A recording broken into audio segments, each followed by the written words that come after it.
Welcome to my video. Selamat menyaksikan.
Her dreams would come true.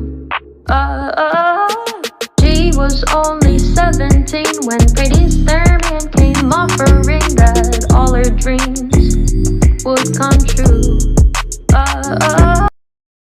Assalamualaikum warahmatullahi wabarakatuh. Perkenalkan, nama saya Dila Metalia. Saya dari kelas 1 NU, jurusan Administrasi Bisnis, Prodi D3 Administrasi Bisnis.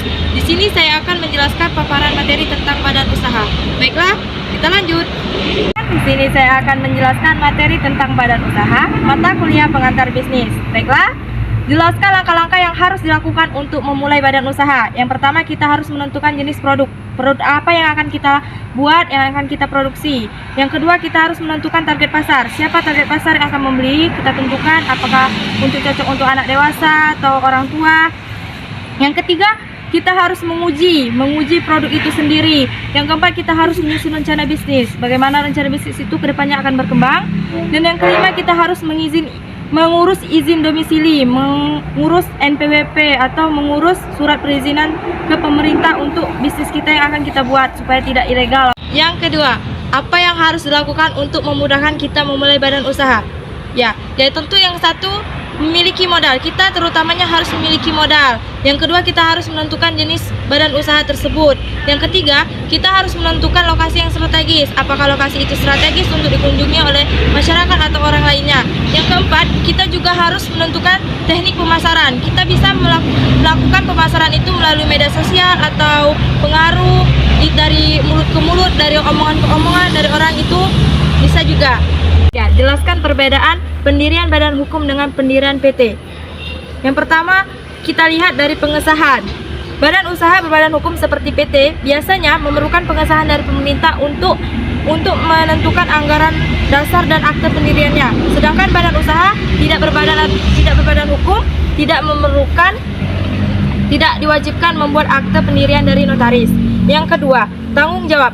PT merupakan badan hukum sehingga bertanggung jawab untuk pemilikannya pada modalnya pada perusahaan. Sedangkan badan usaha tidak berbadan hukum seperti CP, tidak memiliki batasan tanggung jawab tergantung pada modalnya tersebut. Yang ketiga, prosedur pendirian. PT memerlukan akte pendirian yang ditandatangani oleh beberapa pemegang saham dan harus disahkan oleh notaris. Yang keempat, apa yang dimaksud dan tujuan pendirian sebuah yayasan? Tujuan pendirian sebuah yayasan adalah untuk memberikan kontribusi yang signifikan kepada semua masyarakat, kepada kepentingan sosial tertentu. Beberapa tujuan yayasan yaitu untuk memajukan pendidikan, memajukan kesejahteraan, memajukan lingkungan, memajukan bidang kemanusiaan, dan memajukan bidang keagamaan. Pihak yang patut dihubungi untuk mengembangkan badan usaha Anda. Untuk mengembangkan badan usaha Anda harus menghubungi beberapa seperti: satu, pemerintah, yaitu untuk mendapatkan informasi mengenai kebijakan dan program yang mendukung pembangunan badan usaha Anda. Yang kedua, bank, yaitu mendapatkan fasilitas pembayaran modal. Pinjaman modal ke bank itu lebih fleksibel dan efisien karena Anda bisa langsung meminjamkan uang untuk mendapatkan modal. Teman-teman, itulah pemaparan materi dari saya. Semoga bisa bermanfaat bagi Anda. Baiklah, saya akhiri. Wassalamualaikum warahmatullahi wabarakatuh. Sampai jumpa. See you. Oke teman-teman, terima kasih sudah menonton videonya.